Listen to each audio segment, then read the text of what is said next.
Buenas noches. Pues muy bienvenidos, bienvenidas. Muchísimas gracias por estar aquí. En nombre del Grupo Fondo de Cultura Económica, les doy la más cordial bienvenida y agradecimiento a todos ustedes por acompañarnos aquí esta noche, y que sabemos además que ha sido una noche complicada de transporte. Me parece que hay algunas vías que están cerradas, algunas vías de acceso. Desafortunadamente, entonces, mucha gente está todavía en camino, pero bueno, tenemos todo grabado, por si alguien no alcanza a llegar, podrán disfrutar de la presentación electrónicamente. Pues muchísimas gracias a nuestros invitados. William, gracias por acompañarnos, y Mauricio, muchísimas gracias. De verdad es un gusto, un lujo tener a alguien como tú, que pues tengo que decirlo, a pesar del gran éxito, del gran nombre que has logrado, pues tener a alguien invitado así de tanto peso, de tanta talla, pero sobre todo un ser humano que, teniéndolo todo para haber despegado y dejado ya no tener los pies en la tierra, pues es un gusto que estés todavía aquí entre nosotros como cualquier persona. Muchísimas, de verdad, muchísimas gracias. Es un gusto tener invitados como tú.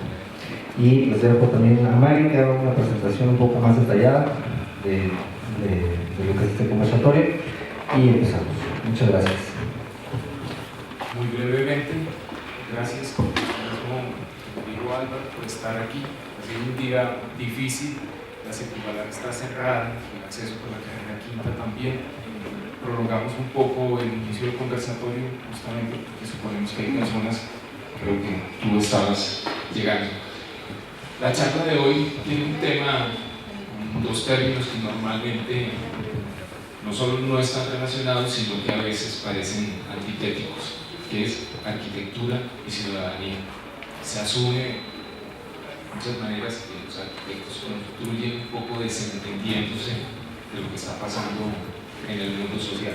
Supongo que William y Mauricio, bienvenido aquí a Bogotá, van a conversar sobre si esa relación debe estar presente siempre en la arquitectura, o si los arquitectos pueden vivir en una especie de mundo platónico y desentenderse de lo que pasa aquí en este universo sublunar. Todo tuyo, William. Muchísimas buenas noches. En efecto, arquitectura y ciudadanía es el tema que nos congrega hoy, a la luz de nuestro invitado, arquitecto Mauricio Rocha. Les doy la bienvenida. Bienvenido, Mauricio, bienvenidos a ustedes. Mi nombre es William García. En efecto, esta conversación es una conversación que no empezamos hoy con Mauricio, es una conversación que iniciamos hace 7 años en la Bienal Iberoamericana de Arquitectura y Urbanismo en Medellín, y cuyo lema coincidencialmente era Arquitectura para la Integración Ciudadana. En ese entonces tuve la oportunidad de entrevistar a Mauricio, y quisiera compartir con ustedes y refrescar con Mauricio cuáles fueron, apenas un segmento de esta entrevista, cuál era la posición de Mauricio en ese entonces, en 2010, respecto a la arquitectura en referencia a la dimensión social, y poderla contrastar 7 años después, hoy, en compañía de ustedes. Entonces vamos a empezar con este pequeño segmento para que todos nos introduzcamos un poco más en el tema.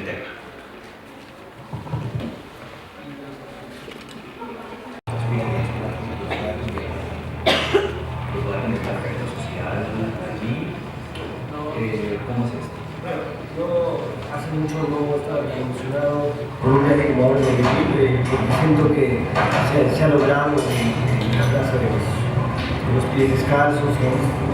Cómo se activan los lugares y se hacen las acciones arquitectónicas una manera de habitar la ciudad, que la gente se sienta más completa, ¿no? Regresando al tema de arquitectura arte, hay un artista que me gusta mucho y que estudié en su momento, que se llama Elio Tushika, que justamente, o Lidia Clark incluso, que esa brasileña, que buscaba justamente el arte emocional, experimental, y donde la esencia está en la experiencia misma con la obra, ¿no? Tushika se usaba los paneles, arena, y tú descansabas y ibas por ahí. Bueno, verlo en un museo está increíble, verlo en una ciudad, en una plaza, como hicieron el Uribe y su grupo de arquitectos, me parece excepcional. y es ahí donde me siento con ganas de ser más arquitecto y saber escoger la carrera precisa, de que uno puede hacer eso con la ciudad, con la acción de la prisa, con la gente, y eso pues, obviamente es el motivo principal de mi trabajo. Dinero experiencias en ese sentido. ¿Cómo es su proceso de diseño? O sea, ¿cómo funciona su oficina? ¿Cuál es su grupo de trabajo? De pronto, ¿cómo es ese acercamiento a la comunidad o al entorno donde van a pasar el proyecto? Trabajar mucho en modelos, maquetas, croquis, obviamente, una libreta para estar apuntando. Y ya después, y sobre todo, con un equipo de trabajo que seleccionamos mucho, pensamos mucho quién trabaja con nosotros, para no hay de gente, dicen que lo que hay que dedicar primero es tu cotidianidad. Entonces, ¿con quién habitas? ¿Con quién discutes? ¿Con quién piensas? Tengo tu equipo de trabajo, pero también tus amigos artistas, biólogos, etcétera, que te generan una posibilidad de estar todo el tiempo reflexionando que los contenidos de lo que haces tienen esa fortaleza, ¿no? Pues a mí me gusta mucho trabajar eso. De hecho, ahora, por fortuna y con peligro, estoy teniendo más trabajo, se me está creciendo la oficina y conozco y veo en muchos casos cómo se diluye las buenas calidades de la gente, como otra gente, siendo grandes arquitectos como Peter Zumthor, igual detienen y saben lo que tienen para que no pierdan la calidad de lo que hacen. Entonces, ¿cómo pensar en sí crecer? Yo creo que la oportunidad de ser un gran laboratorio es importante y la oportunidad de hacer cosas es fundamental, pero siempre y cuando los proyectos pasen por ese proceso que fue una fórmula de éxito. Yo no podría hacer, me muero si empiezo a hacer una arquitectura de fórmula repetitiva, porque existe un trabajo no de forma, sino de contenidos. Entonces, si yo repito formas, me muero, me mato. O sea, lo que siento que son mis cualidades como arquitecto, lo que admiro de los arquitectos como Alvarado, como Barragán, como Volcán, como Scarpa, o sea, este tipo de arquitectos que son atemporales porque su trabajo está en su contenido y no en las formas. Entonces, es ahí donde me parece que tengo el reto y la gran posibilidad de hacer más trabajo ahora en diferentes lugares, diferentes paisajes, en diferentes estados de la República. Incluso hay la oportunidad, también de Porfiria todavía, pero fuimos a Libia y después a Bolivia. Entonces, si se puede internacionalizar nuestro trabajo sería increíble, pero no, lo que no podemos perder son los espacios estirados de discusión y reflexión que hacen que las cosas sean importantes. ¿Político o representativo? Pues depende de dónde, no, porque cuando veo el trabajo de Solano, que es me gusta estar sentirme cerca, ¿no? Cuando ya estoy criticando por primera vez con el libro libre, siempre tengo convicciones. El pensamiento de la vena me gusta, ¿no? Pero también hay otros que necesitan otro tipo de vías, ¿no? Necesitan ahí objetos exitosos, y además tiene otro público. Yo decía un tipo de arte y de arquitectura hace 10, 15 años, en el 95 hace 15 años. Me decía que tú no debes saber qué es tu receptor. Hay muchos receptores, tú te escribes la revista que quieres que te publique, el público que quieres que te vea y los textos que quieres tener. Y ahí me dijo, no decir nombres de tus arquitectos, pero digo, hay muchos arquitectos que su público es los nuevos ricos. El tuyo puede ser la cultura burguesa, pero también la parte pública trabaja. Y también a nivel, ¿qué revistas que buscan a mí? Pues hay revistas de moda que me van a buscar. Cada vez no me debo apoyar, me interesa, pero sí me interesan revistas serias, son más analíticas, me buscan y para mí es un honor. Entonces, es como entender eso, y así lo veo en las generaciones. Hay generaciones que están claramente nadando como ves en el agua, estas revistas de moda, amigos míos, pero no tenemos nada que ver, y hay otro grupo de arquitectos muy locos que estamos como a la búsqueda de una investigación que no tiene un éxito mediano. Eso no está preocupado. Perdón, voy a cortar un tema de arquitectura y ciudadanía y poder preguntarle a Mauricio de ese entonces a hoy, ¿qué ha cambiado en ese enfoque de la arquitectura social? Viéndote tú mismo en retrospectiva, ¿qué has encontrado como reincidente, coincidente o divergente por completo en esas visiones?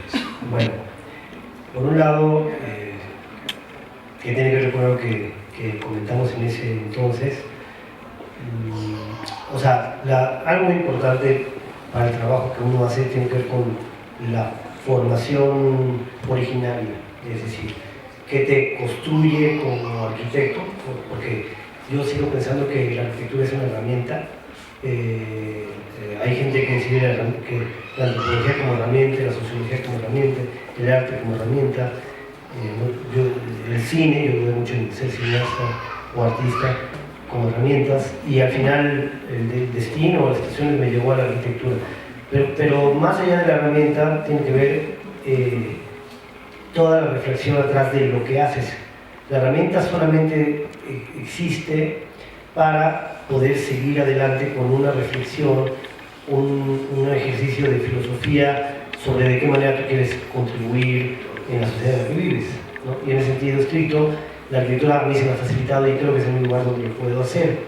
Dentro de esa lógica, donde creo que la formación desde las escuelas en las que fui, que en los 70s, 80s, que tienen que ver con las escuelas activas, el mundo de izquierda, que en aquellos momentos existía, el rompimiento con algunos elementos convencionales y tradicionales, fue fundamental. La UNAM, la Escuela de Arquitectura Nacional, es un lugar también importante.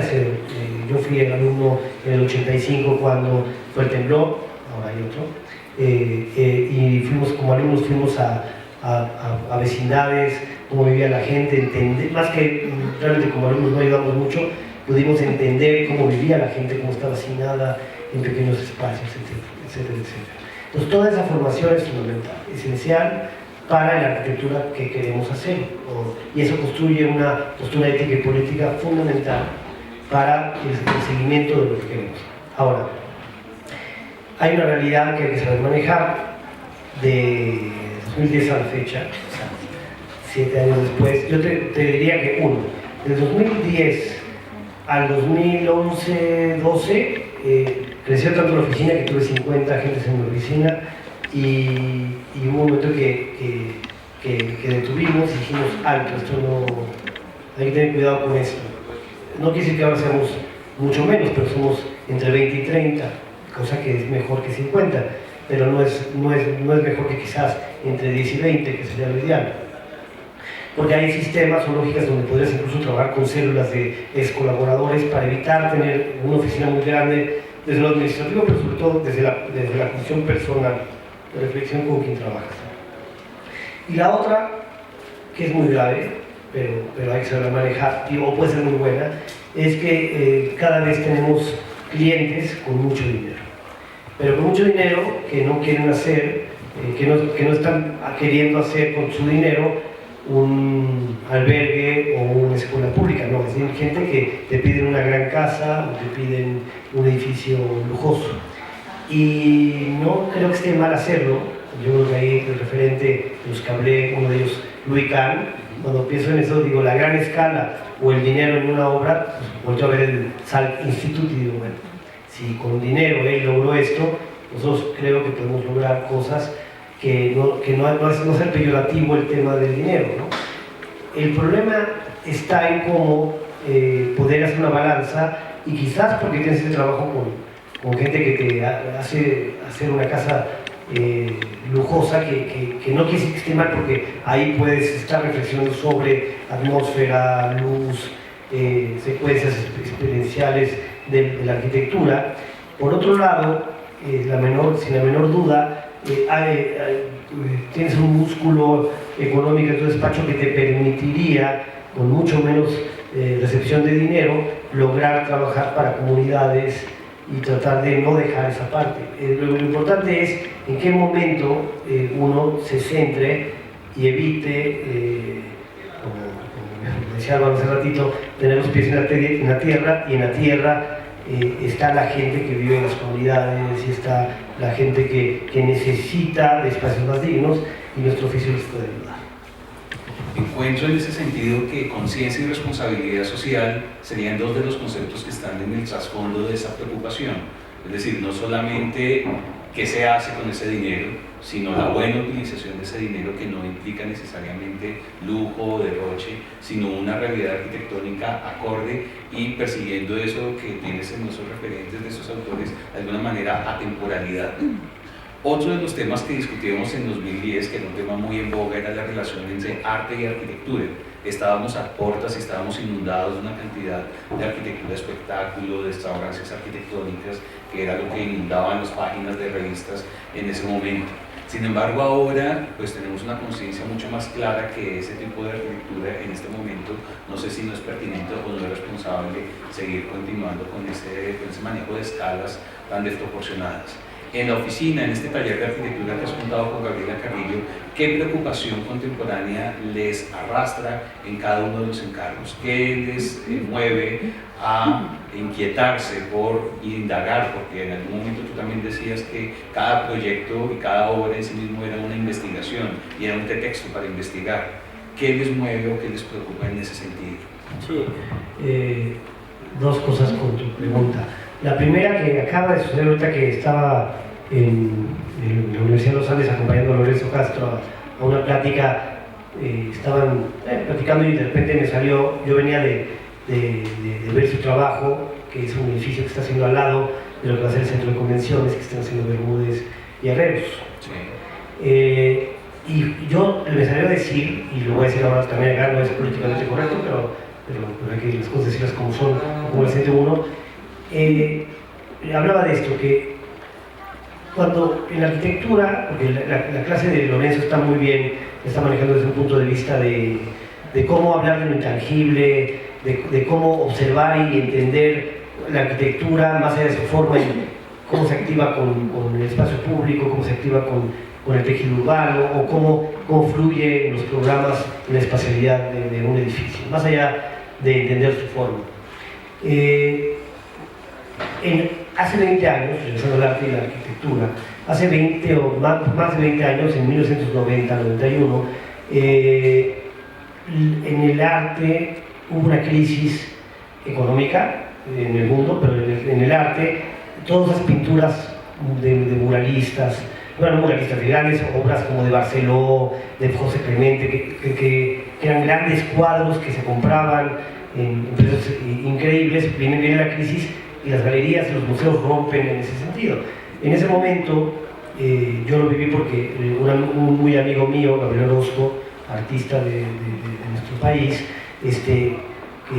fue el que apenas sobrevivía como artista. De repente los críticos de arte voltearon a ver a él, voltearon a ver a otros de Asia, de África, de América Latina, seguramente varios de Colombia, porque necesitaban reinventarse. Y desde allá, estos artistas medio conceptuales, donde una bola de plastilina, una caja vacía, un soplo en un piano y fotografiado, eran importantes, porque eran más ideas y porque con muy poco dinero se lograba el arte. Y en ese momento creció mucho la visión de lo que estaba pasando en el arte en América Latina, y antes no sucedía. Eso fue muy importante, y hoy día estas gentes han logrado ser parte de referentes mundiales de su trabajo, con un gran riesgo, que han entrado otra vez en la trampa de la economía, y ahora vuelven a hacer cuadros y pinturas porque es con lo que se vuelven ricos los artistas en otra etapa de su vida, que hay que tener mucho cuidado, pero sí lograron tener una visibilidad. Y curiosamente en la arquitectura está pasando lo mismo. Después de la crisis de Europa y de Estados Unidos, la idea del gran edificio hito, como del efecto Bilbao, que tanto los políticos y como los grandes empresarios querían tener, pues ya no funciona en Europa, ya no funciona en Estados Unidos, porque ya no hay el dinero para eso. Hubo una gran crisis y voltearon a ver América Latina. Hace muy poco tiempo que han empezado a ver el trabajo que hacemos, y ha tocado, que es chistoso porque es la misma generación que los artistas hace 20 años, gente que nació en los 60s, ahora ha tocado que nos volteen a ver a nosotros, pues porque también la arquitectura se tarda más, pero también en la crisis económica han volteado a ver lo que hacemos. ¿Pero por qué? Porque lo que hemos hecho tiene que ver con un músculo ante la crisis. O sea, nosotros tenemos un músculo ante la crisis que no lo tienen ni en Europa ni en Estados Unidos. Si no hay este ingenio para con poco dinero hacer las cosas, no salen las cosas. Entonces por eso han volteado, los críticos saben, nos invitan más a las universidades, a los museos, a que nos enseñen nuestro trabajo, porque están en crisis ellos y ya no funciona el efecto Bilbao. Pero hay un pequeño problema, que aquí todavía, es cierto que esto fue hace 6 años, el ejercicio del centro de convenciones, pero la idea de invitar a una Zaha Hadid, a un Díaz Escofido y a un Herrera, era porque querían hacer el efecto Bilbao.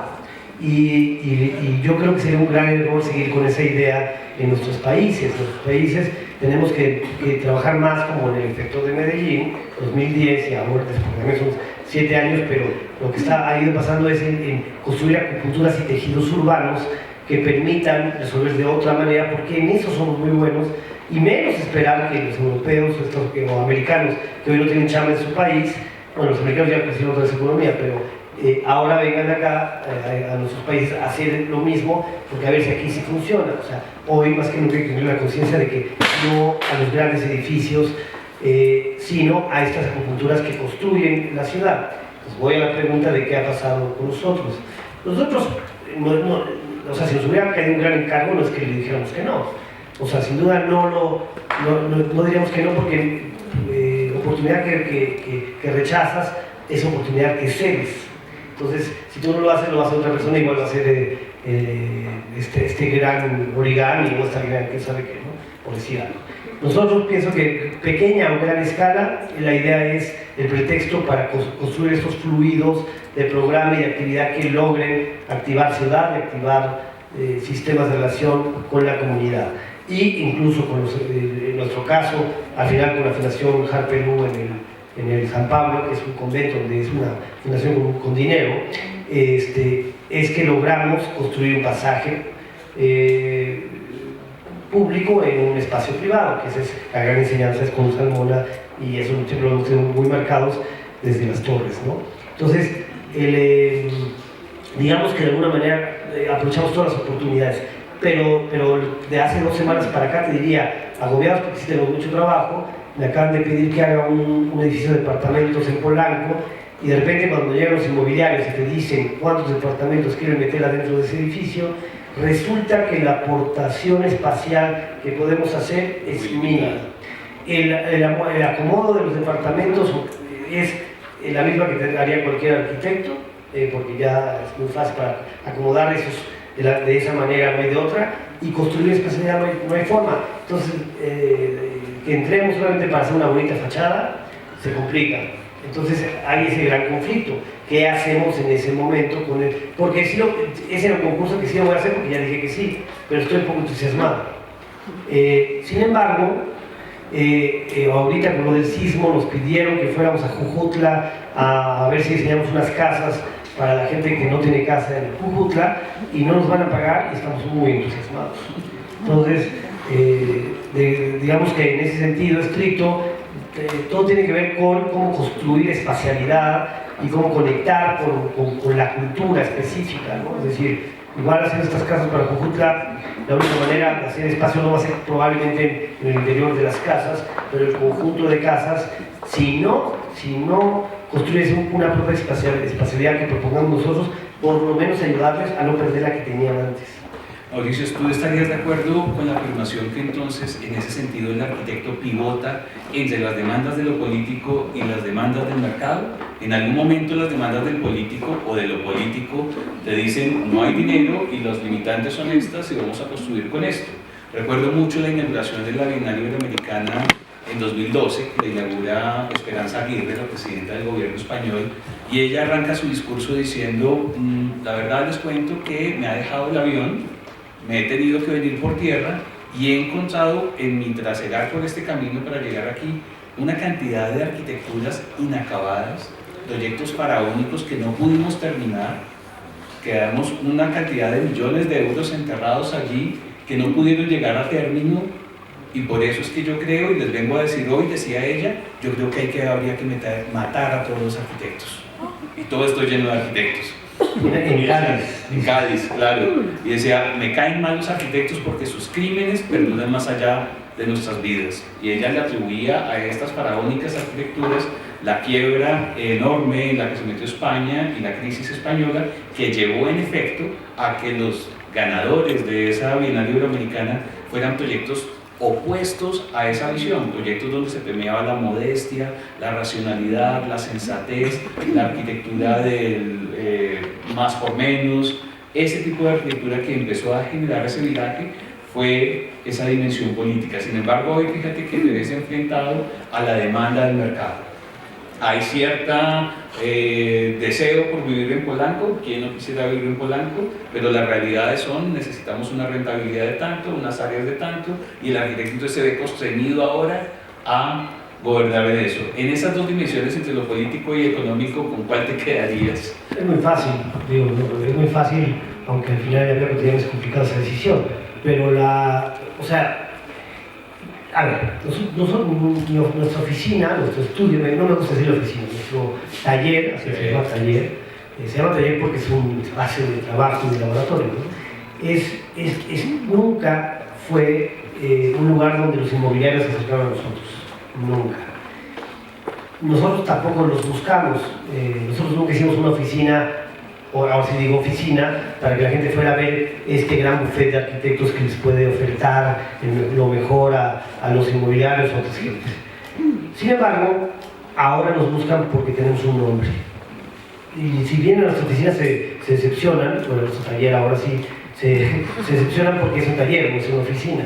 Y no es lo que ellos esperarían. Sin embargo, siguen invitándonos porque creen que somos una marca y eso les puede dar una venta. Pero cuando nos dicen en la numeralia lo que tenemos que hacer, ahí no podemos construir espacialidad. Y si no podemos construir espacialidad, se complican las cosas. Porque todavía, bueno, hay veces que en espacios muy cortos se puede construir espacialidad, ¿no? El mejor ejemplo que ahora acabamos de publicar es el estudio Iturbide, que es un estudio que le hice a mi madre, que es un terreno de 100 metros cuadrados, donde lo único que hicimos fue dos patios y un centro en 3 niveles y una celosía. Construimos espacialidad. Claro, de un cliente que nos podía permitir esa espacialidad. El problema es cuando tú tienes un cliente que no es sensible a lo que tú quieres hacer, sino solamente quiere utilizarte como marca para eso. Yo podría utilizarlos a ellos para ganar dinero, que relativamente, porque además pagan mal, pero tantito. Entonces, definitivamente tenemos que poner un alto a esa relación comercial con ese tipo de gente, porque no es algo que nos pueda aportar, ni podamos nosotros aportar de la mejor manera a la gente. No significa no hacer un edificio de departamentos vertical, no significa hacer otro tipo de cosas que nos piden, sino simplemente qué alternativas existen realmente para lograr algo que valga la pena. Que le digas al cliente, ¿sabes qué? La planta baja no se va a ocupar porque se va a habitar por la ciudad. Cosas de ese tipo, no, ellos en su numerario no se les permite. Entonces, no, ese esfuerzo, o sea, hay un momento que tienes que determinar dónde están tus batallas. Entonces, yo creo que definitivamente tenemos que aprender a escoger qué obras tenemos. Aquí viene un punto muy importante. Tengo un amigo en 1999, si no me equivoco, fue que le dieron el premio de la Guías Banderó a Asunto y a Méndez La Rocha en México. En Asunto, que se lo dan como por las termas de Valls, un amigo lo estaba llevando en coche a algún lugar, atendiéndolo, y le preguntó, arquitecto, con el dinero que le dan, ¿qué va a hacer con ese dinero? Y Asunto contestó, pagarles deudas. O sea, Asunto nació en el 42, en el 99 tendría 50 y tantos años, tenía que pagar sus deudas, y siendo suizo. Y ahora no tengo ninguna duda posible. Pero digamos que lo que sí habla bien de él es que él luchó por lo que pensaba y nunca pensó en el dinero en un principio. El gran riesgo es que si de repente tú tienes un nombre y ya lo aprovechas y ya hay una manera fácil de ganar dinero, y que eso en una edad que tenemos es perfecto, porque el día de mañana quién sabe qué, mejor tengo el dinero, ya un confort y tal. Pero yo creo que, como dije hace 17 años, me muero si me dedico a eso. Y si hago eso, no me interesa, y si llega dinero bien para el bien de estar fuerte y con energía para seguir haciendo cosas, pero si no hay dinero también, porque el alma es lo más importante para seguir haciendo un buen trabajo. Oye, si te fijas, uno de los temas que nos convoca es el tema de la ciudadanía, y la ciudadanía no solamente hace alusión a la ciudad, sino a la ciudadanía, a las personas, a estos asistentes que nos acompañan hoy, y entre los cuales veo que hay estudiantes de arquitectura. Hablabas ahora hace un momento de la vida real y la vida académica. Tú has tenido la oportunidad de ser profesor y has impartido clases en universidades, que hace que tu perfil sea muy particular. Muchos arquitectos de taller no les interesa o no tienen tiempo para impartir clases, sin embargo tú sí lo haces. ¿Qué empatizas? ¿Qué lección podrías darles o qué herramientas podrías darles a estos asistentes estudiantes para enfrentar esa dimensión de ciudadanía en ese tira y afloje entre las demandas del mercado y la vida académica, que muchas veces eso se constituye una vida teórica? Lo que nos enseñan en la universidad, cuando vamos y lo enfrentamos y salimos de puertas, se estrellan muchas veces. Yo creo que hoy, en este contexto en el que vivimos, afortunadamente es un buen momento para volver a discutir y reflexionar sobre la interdisciplinaridad. Es decir, la arquitectura no se puede hacer solo por el gesto y por el talento de un arquitecto con un trazo o con una idea. Tenemos que construir a partir de una relación interdisciplinar en donde antropólogos, sociólogos, historiadores, restauradores, arqueólogos, cuando te tocan zonas históricas, entre todos podamos, al final, filósofos, ¿por qué no?, podamos resolver y trabajar los asuntos. Y eso significa, de origen, entender que la arquitectura no se puede hacer sin ese contacto con la ciudadanía. La ciudadanía son dos: el usuario que va a vivir ese sitio, pero también un músculo intelectual que puedes tener al lado de gente que en diferentes lugares y de diferentes formas está analizando qué pasa con las ciudades, qué pasa con la comunidad y con los grupos sociales, y entonces estas pláticas, estas reflexiones serán importantes para las conclusiones que tomes. Yo recomendaría a los alumnos hoy, pero también lo hubiera recomendado antes, pero hoy es un buen momento para entender que el trabajo hay que salir a las calles y hay que también tener esa posibilidad de negociación y diálogo con otras especialidades, con otros profesionistas, y por qué no también con los arquitectos, para en colectivos hacer trabajos que sean en beneficio de las ciudades. Tú tocabas el tema, volviendo un poquito antes al tema de la política, y es un tema que en diferentes entrevistas has destacado, que la arquitectura está muy cerca de la política, que la arquitectura es un acto político. De hecho, historiográficamente uno encuentra esta relación entre política y arquitectura de diferentes maneras. El discurso político de Juscelino Kubitschek derivó en la construcción de Brasilia, el discurso de François Mitterrand derivó en los grandes trabajos de finales del siglo XX. En diferentes países se da esa relación tan directa entre política y arquitectura. Teniendo o estando en el marco del 7º Festival de Visiones entre México y Colombia, ¿cómo es esa relación política-arquitectura en el mundo mexicano? Voy a partir de una anécdota. Estaba yo, por alguna razón, no recuerdo por qué, sí, estaba dando una plática en Sevilla, que me invitaron a la Universidad de Sevilla a dar una plática. Pasé por Madrid y esta mujer que escribe en El País, Anaxus me dijo que si nos echamos un cafecito, como decimos en México, me dijo que más que un cafecito le gustaría entrevistarme. Entonces ya me entrevistó y salió en el Babelia un buen artículo donde yo decía la arquitectura es política, ¿no? Y luego se lo enseñé a mi madre, que es fotógrafa, que además es una buena consejera y me regaña cuando me tiene que regañar. Me decía: es que no tienes por qué decir que la arquitectura es política, simplemente actúa y hazlo y va a ser política, ¿no? Y yo, bueno, ahí platicamos. Yo dije, a veces hay que decirlo, porque desde eso va a ayudar al alumno. Hacerlo explícito, claro. Lo hace explícito. Me gustó también lo que me dijo, porque en esencia, a pesar de que hay que decirlo, esencialmente hay que hacerlo. Un poco es el mensaje, ¿no? Sí hay que decirlo, pero esencialmente hay que hacerlo.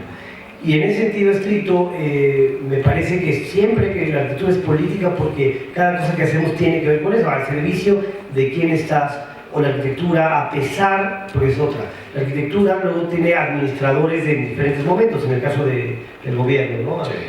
De partidos diferentes, con gustos diferentes, pero finalmente el edificio va a mantener a diferentes gestiones o administraciones. Entonces tú tienes una arquitectura que permita sobrevivir a esas gestiones, pero sobrevivir significa que tiene que tener un contenido y una fuerza que haga que tenga sentido y que se resuelva. Y en ese sentido tú habías dicho algo hace unos momentos, donde si logramos que la arquitectura haga el intento, por lo menos, pero esperemos que se lo consiga, de ser atemporal, sí.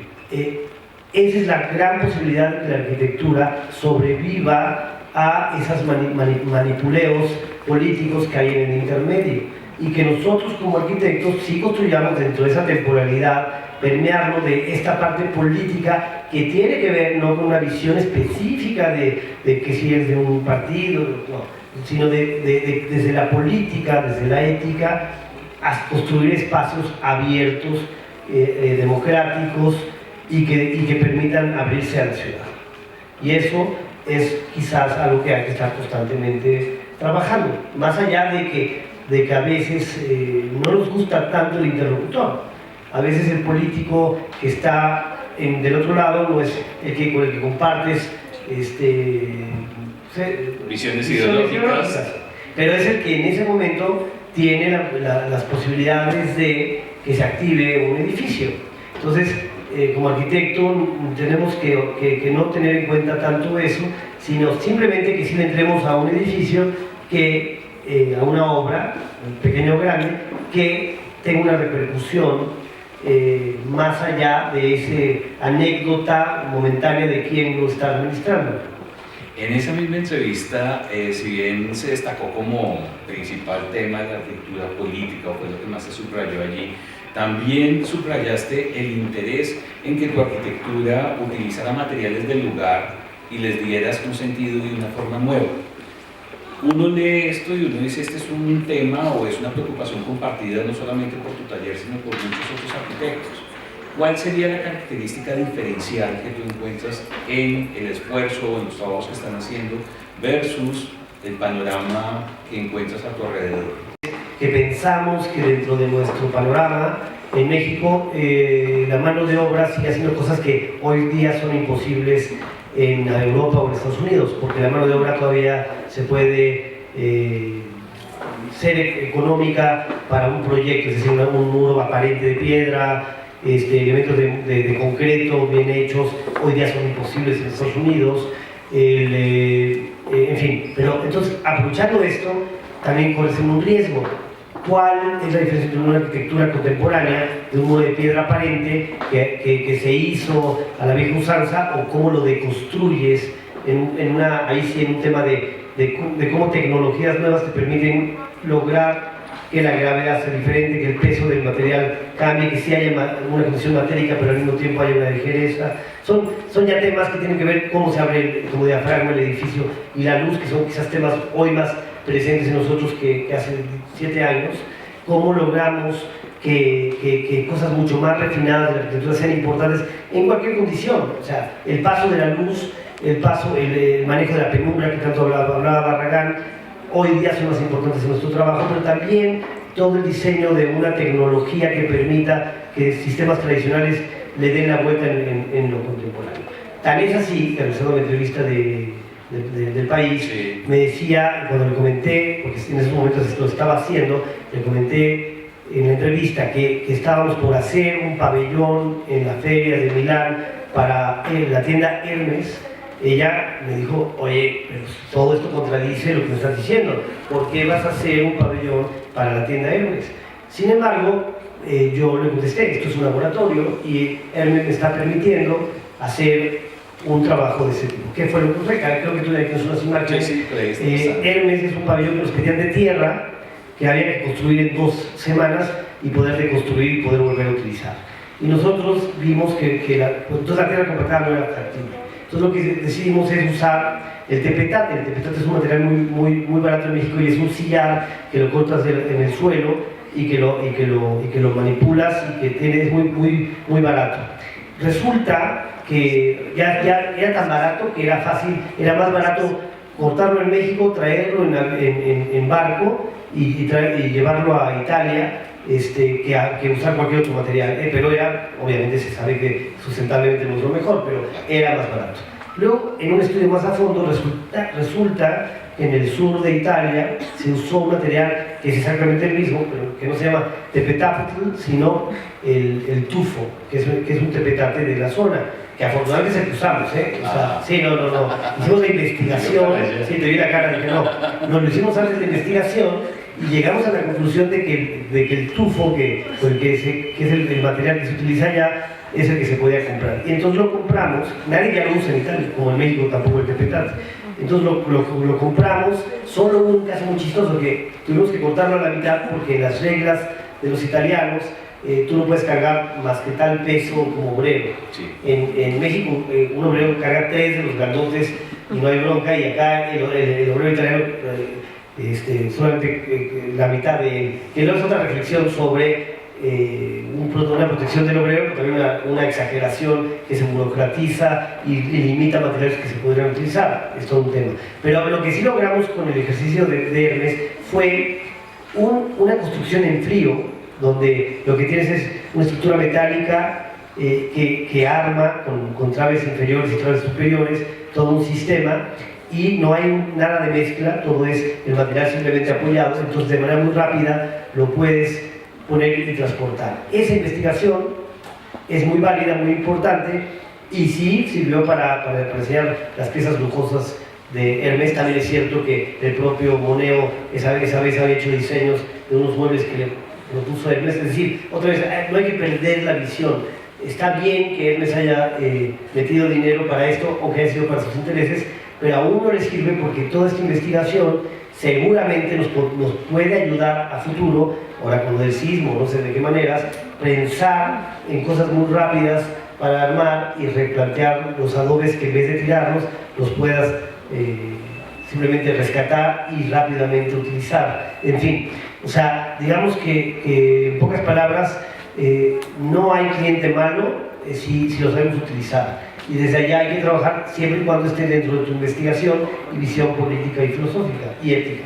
Aprovechando esa visión que utilizas, es decir, que nos aproximamos ya a salir de las fronteras de México y has podido compartir ya varias veces en Colombia, ¿qué percepción te genera la arquitectura contemporánea colombiana versus lo que está sucediendo en México contemporáneo? Es decir, uno cuando viaja justamente es inevitable hacer el contraste de esos dos mundos.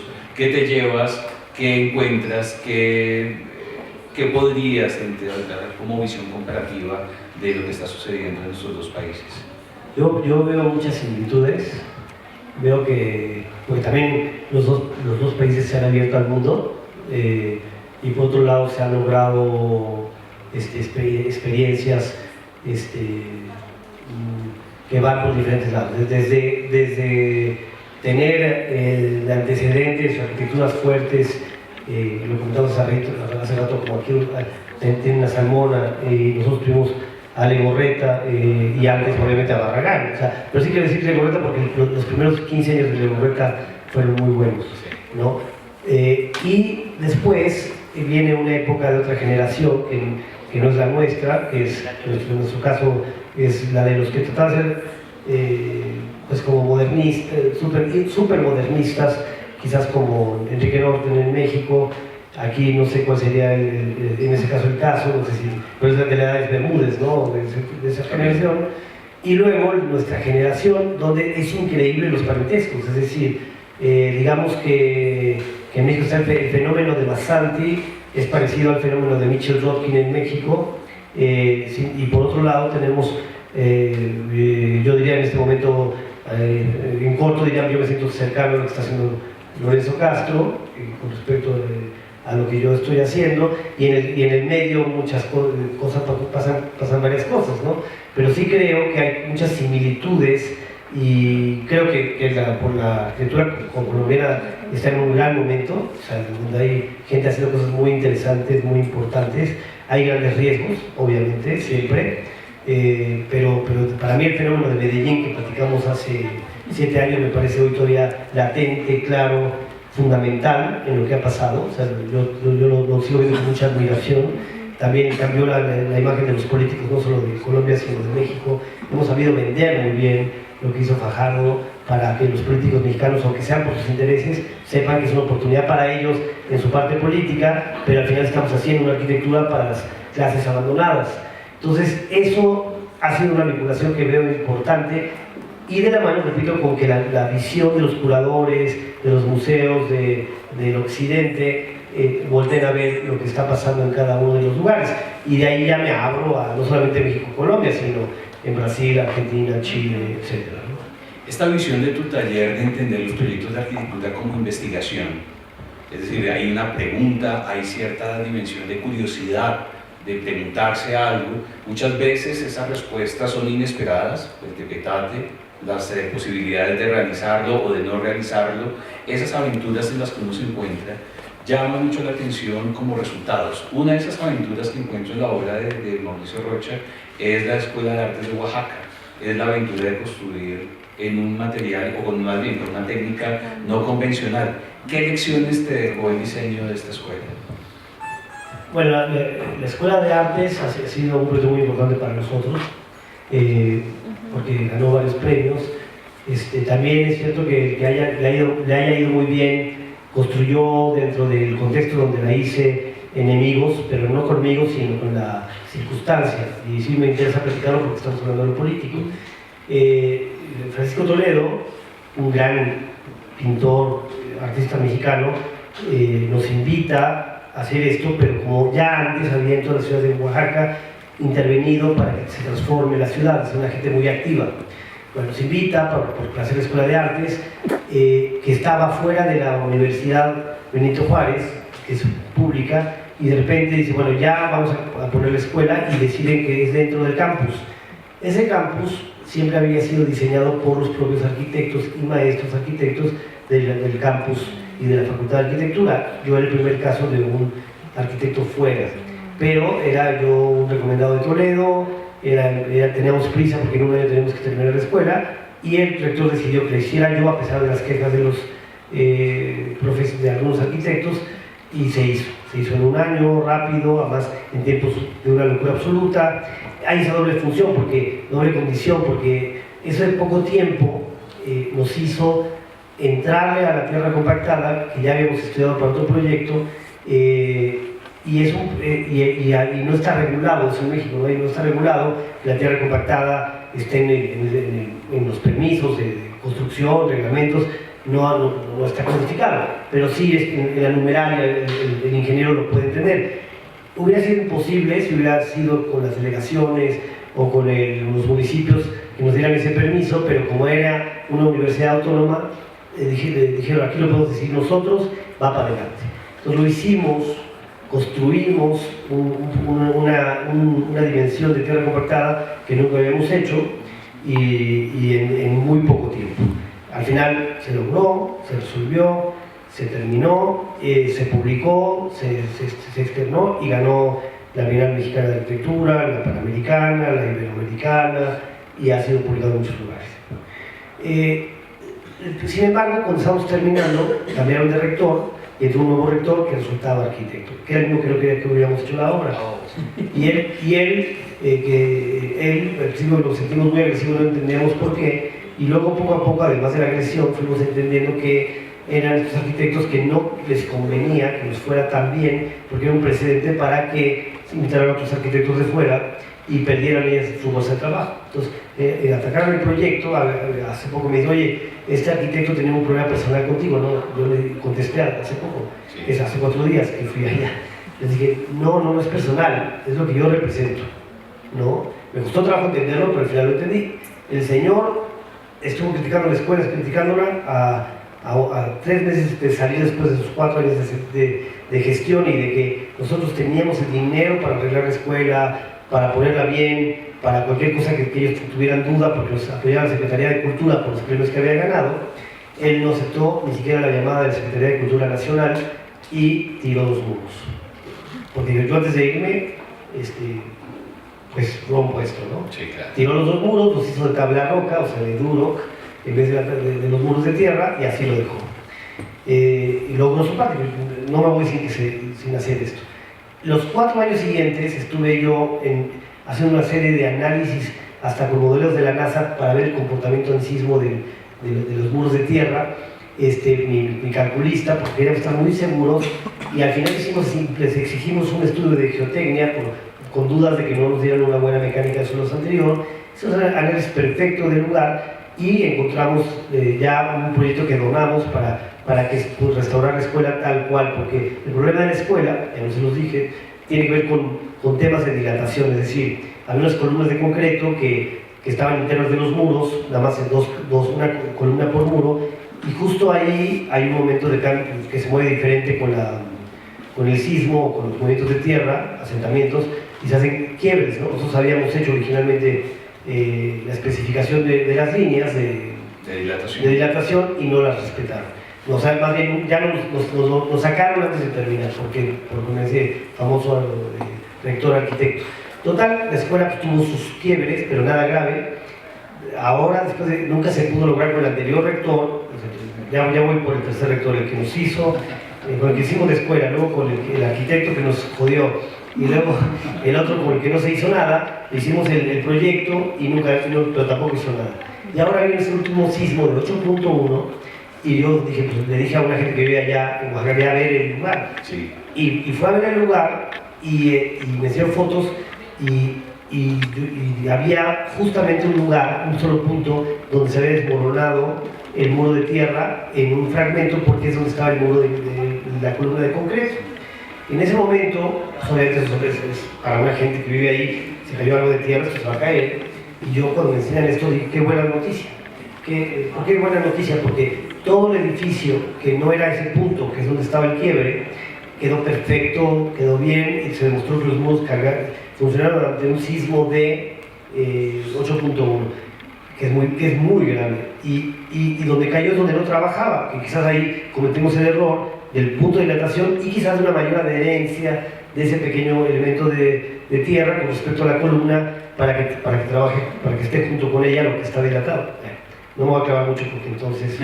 Pero el tema final es que, con la gran enseñanza, es que sí es importante experimentar, sí es importante hacer cosas con nuevos materiales o con materiales antiguos que nos llevamos a otro sitio, pero sí, la experiencia es, tenemos que ser muy cuidadosos quién es nuestro interlocutor para que sea muy cuidadoso todo el diseño y que no te permitan no terminarlo de hacer. Y dos, es un acompañamiento largo porque a lo largo del tiempo, hoy voy por el cuarto rector, ya aprobó el dinero para que se restaure lo que se tiene que restaurar y probablemente en un año alguien va a ver esta escuela y se la va a ver como la pusimos al principio, con unos cortes nada más en ciertos puntos o detalles, pero sigue siendo con la misma lógica. Y lo que hubo en intermedio, si la gente que está en este intermedio regresa al lugar, va a encontrar un buen final, eso espero, y no se queda con esa cosa intermedia, pero eso le pasa en la vida a un edificio. O sea, hay una fotografía de la Villa Saboya de Le Corbusier abandonada, grafiteada, y además todo el mundo diciendo que se iba a caer y quién sabe qué, que al tiempo se tuvo la suerte, es un edificio que tuvo suerte de no ser demolido y que fue restaurado y hoy lo podemos visitar todos. Creo que nos tocan edificios que, aunque no quisiéramos, pasan una etapa complicada, pero hay que estar encima y ahí enfrente. Cuando hubo el sismo, lo primero que hice fue hablarle a las autoridades, aquí estamos, ahorita vamos a ver qué pasa, etcétera, ver de frente y resolver. Entonces, porque hay cosas que son de opinión pública externa que son completamente ajenas a la realidad misma, incluso de especialistas. Ayer platicando con Silvia, ella decía, es que igual no se podían hacer muros tan grandes. No, sí se pueden hacer muros tan grandes, altos, porque nos lo demostraron el cálculo estructural y el estudio después, y el propio sismo. Lo que no se puede es no dejar de tener control del edificio de principio a fin. Y eso en cosas tan delicadas como ese tipo de proyectos. Ahora, esta historia me revela una paradoja en términos de tiempo. A ustedes les exigieron una cosa muy rápida. Sí. Un año, por favor, rápido, pero la vida del edificio no es de un año y no es rápido. La vida del edificio es lenta, se va decantando, pasa con el tiempo. ¿Cómo enfrentar esas dos dimensiones? Me recuerda lo que decía Zygmunt Bauman, que en este mundo cambiante y acelerado en el que vivimos, parece que por momentos somos más observadores de una realidad que protagonistas de esa realidad. Pasa la realidad tan rápido que nos quedamos simplemente viendo qué es lo que acontece sin poder realmente ser protagonistas de eso que está aconteciendo allí. Con esta técnica y con esta experiencia, ¿tú volverías a hacer un proyecto en arquitectura en tierra con esta técnica? Claro que sí, más que nunca. O sea, si ustedes ven mi trabajo, yo pude haber hecho otros edificios en tierra, no los he hecho, porque tuvo mucho éxito en su momento. Sin embargo, para mí el éxito no está en el material. Ahí, en Oaxaca, en esas circunstancias, decidimos que fuera la tierra compactada. Hay a veces que luego he hecho cosas en piedra, en tepetate, en concreto aparente, en cantera, como en esta imagen. creo que el material no es importante, sino es una cosa que en el momento se toma la decisión por algo que hay alrededor, porque se puede utilizar. En el caso de la tierra compactada tenía que ver con la lógica de los pintores y la tectónica. En Oaxaca, la tierra roja. Era un proyecto excavado. Sí, bueno, Era un proyecto en realidad, o buscaba recomponer sí. una preexistencia. Es correcto. Digo, es un proyecto que construimos una topografía a partir de tierra que había en otro lugar y le dimos la vuelta. Pero bueno, sí, el tema esencial es que se tomó la decisión de la tierra compactada, pero es importante lo que voy a comentar. Nosotros hicimos el proyecto, resulta que tenían tanto dinero, resulta que el programa pedía 2.500 metros cuadrados de construcción, tenían 13 millones de pesos, y le dije, pues esto no sale por lo que usted necesita. Y entonces, no, pues entonces hagamos una cosa más pequeña, pero tú no tienes el programa, ¿qué hacemos? Entonces yo le dije, a lo mejor, ¿qué les parece si hacemos pabellones y hacemos los que podamos? Y al mismo tiempo, por el tiempo, ¿no? O sea, así que Sí. trabajamos al mismo tiempo en los pabellones, o sea que la decisión tenía que ver también con una estrategia de tiempos, y vamos a hacerlos.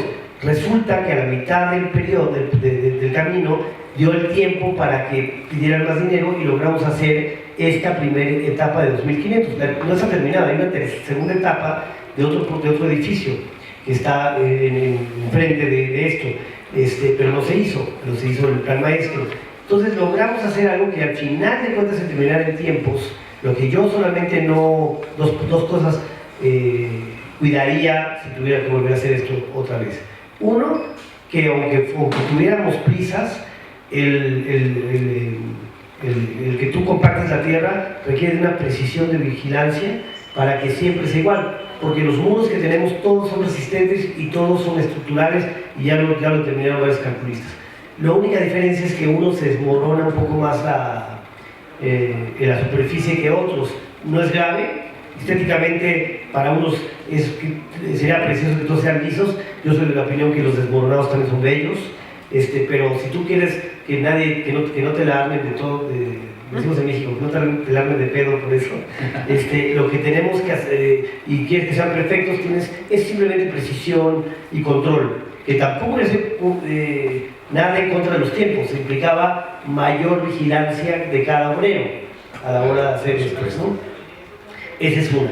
Y la segunda es que aunque sea a muerte, aunque no nos hubieran dejado porque nos corrieron el siguiente rector, entrar como espías con una máquina y cortar los puntos de dilatación, porque nos hizo mucho daño que no nos hayan dejado terminar esos pequeños detalles que eran muy importantes, porque para lo que hoy pasa en la escuela. Son cosas muy pequeñas, pero y que han hecho grandes cuestionamientos, incluso de gente preparada dentro del mundo de la arquitectura, no solamente de alguien que no es arquitecto. Entonces, ese es el oficio que creo que hay que ir aprendiendo, y desde allá hacerlo. Yo creo que tenemos una gran oportunidad, porque Sí. esto que nos permiten de Una experiencia restaurarla, nos va a permitir arreglar la escuela perfecta con poco dinero. Yo sigo cada vez abusando de la palabra construir acupunturas arquitectónicas, es decir, hoy nos toca en nuestro propio edificio hacer una acupuntura arquitectónica que permita resolver esos pequeños detalles para que esté en el mismo lugar que en su inauguración. A lo largo de esta conversación, y antes de abrir el espacio para que el público nos pueda acompañar con inquietudes o preguntas, hemos tenido como testigo una serie de imágenes de diferentes proyectos. Hay una escuela de artes, hay un mercado, hay unas viviendas, hay un centro de invidentes, y a pesar de lo diferente de los programas, de los usos de estos proyectos, encuentro mucha similitud estética y compositiva. Esto deriva de una decisión evidentemente consciente. ¿Por qué? Por desarrollar y afinar un lenguaje, por consolidar un estilo. Parecería contradictorio que en un mundo tan cambiante y en un mundo donde siempre se exige la novedad, donde siempre nos están reclamando cámbiese de teléfono, cambie de apariencia, cambie de ropa, cambie de carro, ustedes decidan, parece, ir en contra y mantener una misma línea compositiva y estética.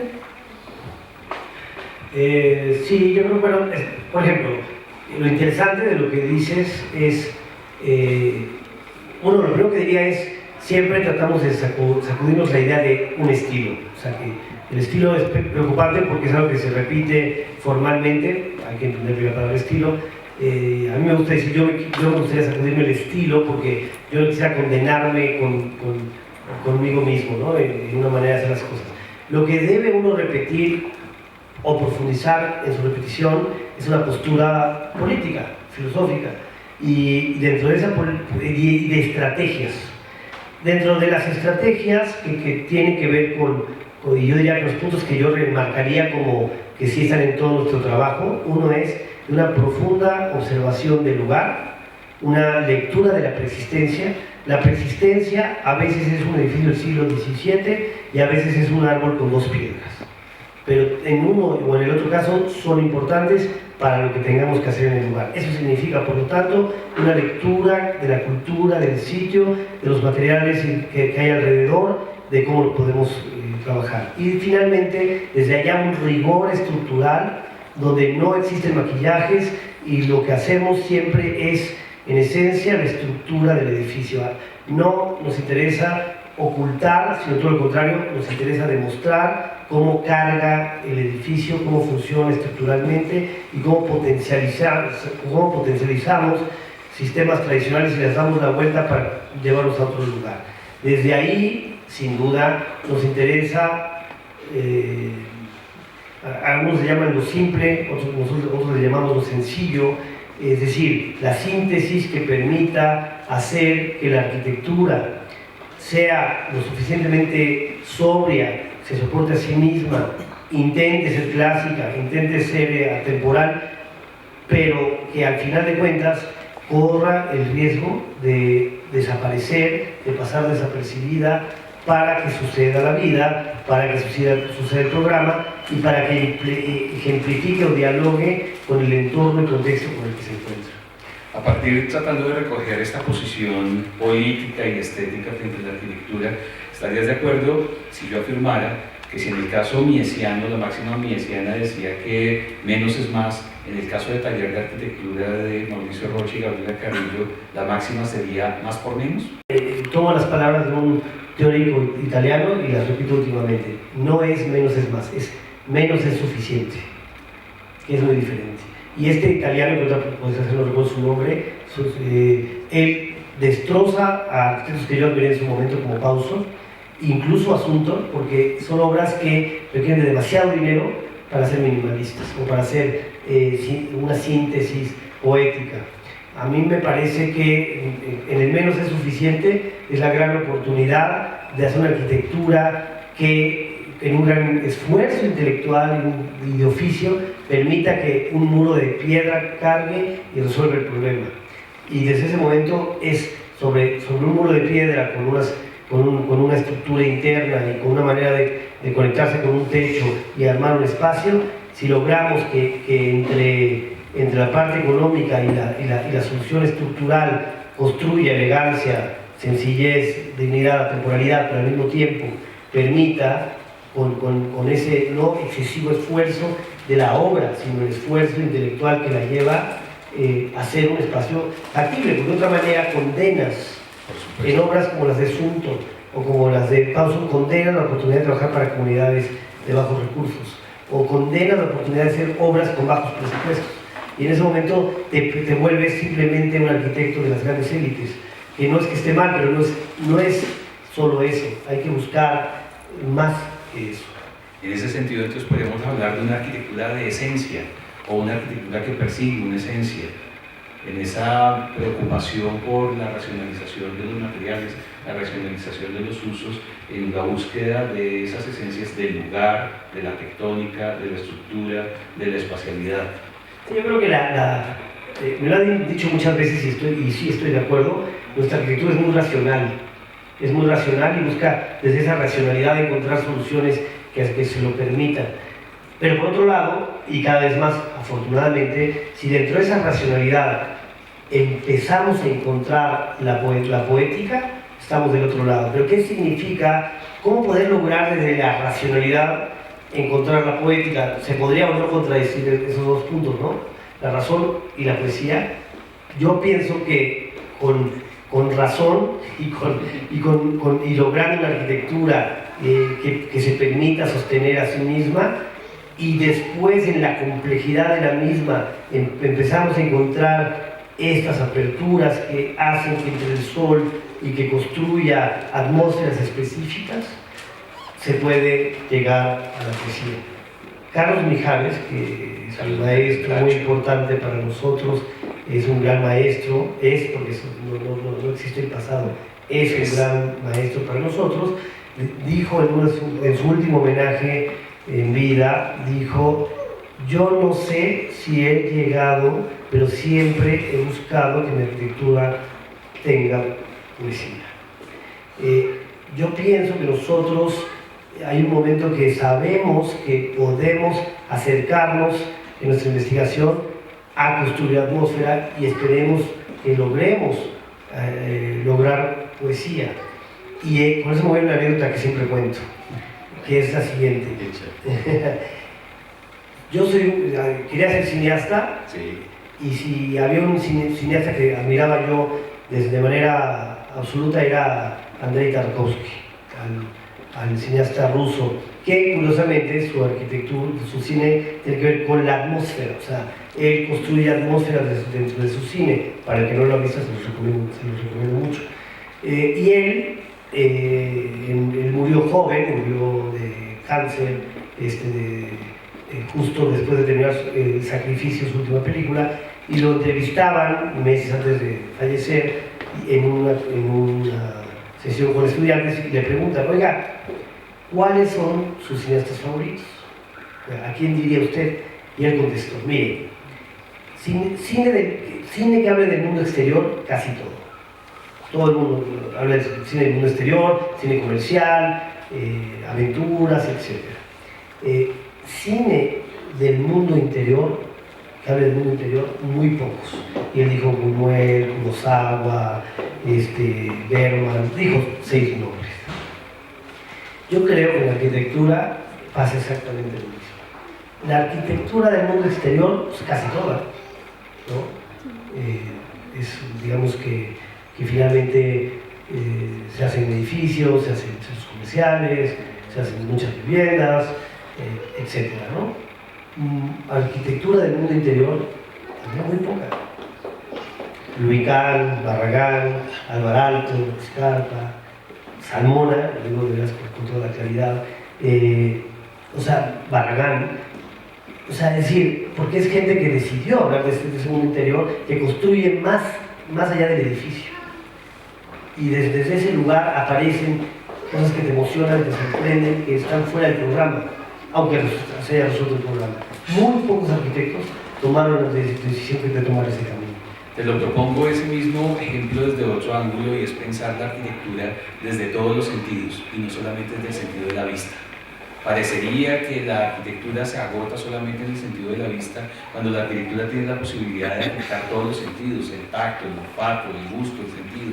Una arquitectura como la que estamos, que exalta todos los sentidos y que no se agota solamente en uno, es esa arquitectura del mundo interior, y no solamente la arquitectura del mundo exterior, del afuera, de lo aparente, que se agota solamente en un sentido, porque en últimas, arquitectura de ciudadanía es para la gente, es para las personas. Ahora en este momento quisiéramos abrir este conversatorio a un diálogo e invitarlos a ustedes a manifestar, no sé, sus inquietudes, preguntas, si quisieran que ampliáramos algún tema en particular, aprovechando la generosidad de Mauricio Rocha, pues bienvenidos. Por favor, sí, adelante. Nos acabas de compartir que fuiste, o tu interés primero fue el cine. ¿Hay algún aspecto que retomes de ese interés por el cine en tu obra? Pues más allá que del cine, al tiempo he entendido por qué me interesaba igual el cine que la arquitectura, igual el cine que la arquitectura que la fotografía, igual el cine que la arquitectura que la fotografía, que el arte contemporáneo, etcétera, etcétera, etcétera. Yo creo que, o en su momento, porque me interesó la antropología o la etnología, de hecho estudié un año etnología antes de estudiar arquitectura, porque al final de cuentas decía, me interesa el hombre y el estudio del hombre. Claro, cuando estudié ontología dije, no, pues no, yo no voy a ser un investigador en un cubículo, o sea, la manera que puedo ayudar no es ahí, es de otra manera, ¿no? Y uno va encontrando su camino, como decía Machado, que no hay camino, se hace camino de andar. Y desde ahí me parece que al tiempo, lo que sí voy encontrando, por la pregunta específica, pero que puede ser con otras artes o con otras filosofías, es lo que dije hace un momento. O sea, descubrí que lo que realmente admiraba de Tarkovsky es las atmósferas. Descubrí de Tarkovsky que él decidió a veces no mover la cámara y que lo único que se movía era las espigas con el viento. El drama que él consiguió de manera valiente es poner la cámara en un lugar donde registró el viento. Que imagínate qué fuerte que un cineasta pueda hacer eso. El drama, en un momento dado de su película, fue simplemente editar y encontrar el lugar y el momento para que la película platique a partir del viento que sucede en la naturaleza. Hay que tener muchos pantalones para hacer eso, ¿no? Y en ese sentido estricto, me parece que los grandes cineastas que yo admiro son esos cineastas que el drama, o la importancia, está justamente en esa síntesis que logran en sus películas, donde a veces también, por qué no decirlo, no están en el movimiento de la cámara, no están ni siquiera solamente en el guión, están en cómo utilizan el sonido con la imagen, con incluso también el trabajo actoral y el movimiento de la secuencia de lo que van platicando para contar una idea fuerte. O sea, yo hace poco vi, después de 1000 años, ya no la recordaba y agradezco haber vuelto a verla, a redescubrir 8,5 de Fellini. 8,5 de Fellini es una película de una profunda espacialidad. Tenemos personajes en los andamios, cómo ven la cámara y cómo van sucediendo las cosas. En fin, cuentan más que la historia, que esos son los grandes cineastas, ¿no? Cuentan mucho más entre líneas que lo que pasa en la historia. Yo creo que la arquitectura es exactamente lo mismo. Tú puedes ir en nuestro caso, puedes ir a un edificio que ahora de juzgados, que hicimos en Michoacán, o a uno de invidentes, o a un mercado, y lo único que esperamos es que contemos más que lo que el programa pide, o sea, que sucedan más cosas que aquello. Últimamente, repito, sentimos que el manejo de la luz es fundamental, porque eso no te lo pide el cliente. O sea, que la arquitectura, bueno, y ahí sí reconozco la influencia de mi vida en el mundo de la fotografía por mi madre, por el estar cerca de grandes fotógrafos a lo largo de mi formación.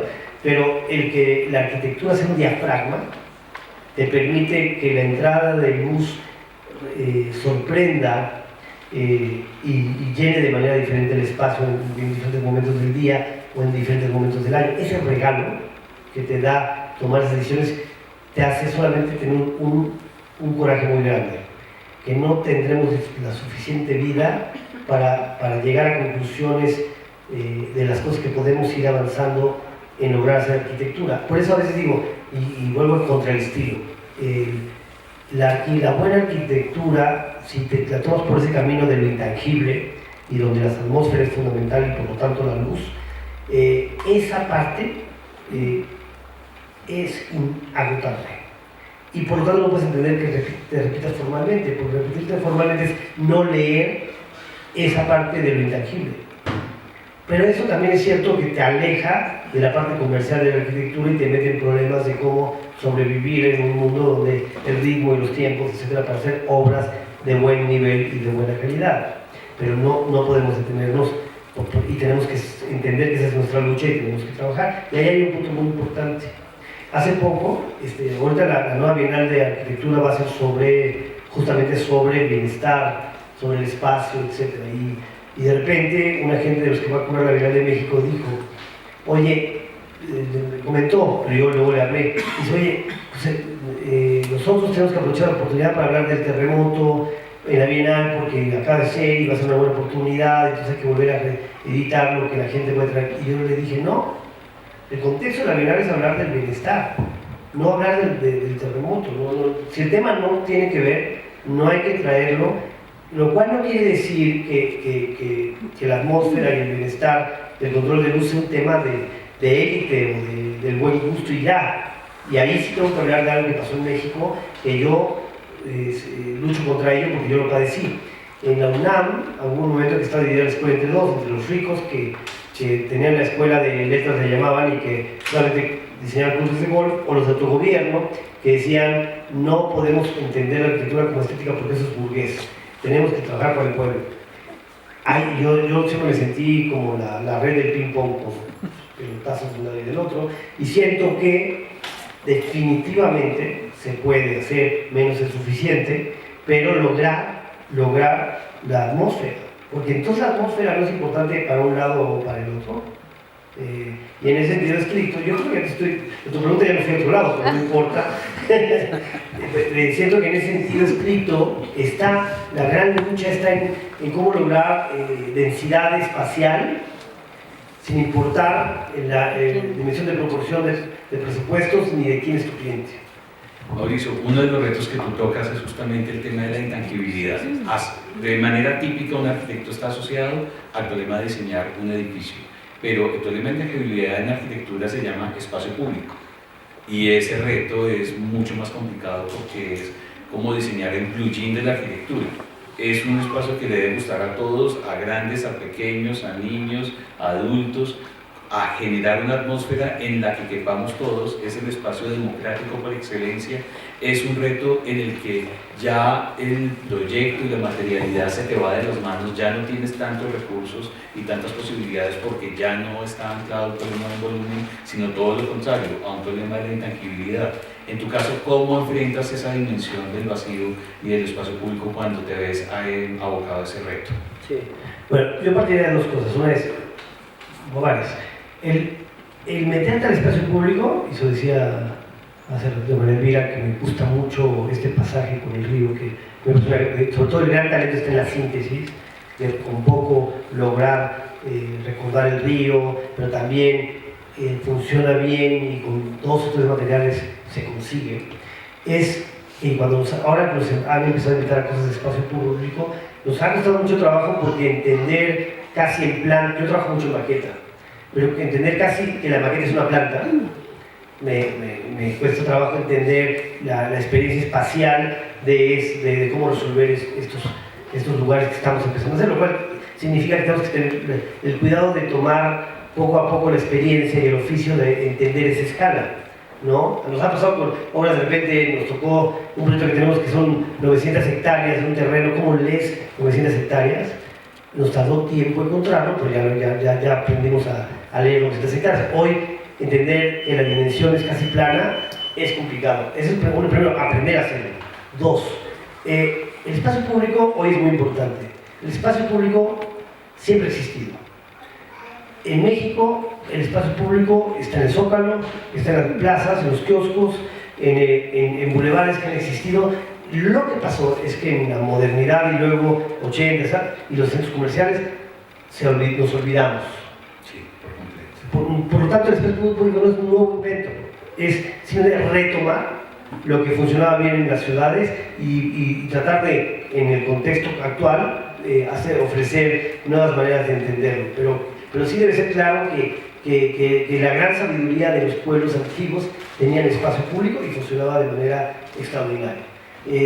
Lo que pasa es que lo olvidamos con los malls, con esta cosa que porque en nuestro clima estamos repitiendo lo que estos individuos, es que es el gran problema, repetimos lo que el clima de ellos no pueden hacer muros de piedra, tienen que meterse adentro de más porque hay mucho frío. ¿Cómo vamos a repetir eso nosotros? Somos unos tontos. O sea, tenemos que entender que el gran valor que veo en toda América Latina en diferentes circunstancias es que las plazas, los parques, los bulevares, la gente le gusta caminar y andar.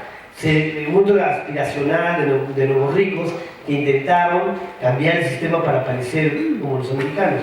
Simplemente eso hay que entender que hay que sacudirlo y por lo tanto, regresando a la pregunta, nosotros tratamos de hacer este análisis de cómo ha funcionado a lo largo de la historia el espacio público, releer el lugar y, sobre todas las cosas, aprender el oficio que no lo teníamos para entender cómo podemos ayudar a que funcionen estos espacios y eso solamente haciéndolos vamos a aprender a hacerlo, ¿no? Bueno, pues si no hay más inquietudes o más preguntas, agradecerle a Mauricio, pero también agradecerles por supuesto a ustedes la paciencia de dedicarnos un viernes para podernos tener este encuentro de arquitectura y ciudadanía. A Mauricio, muchísimas gracias y les pido por favor un aplauso.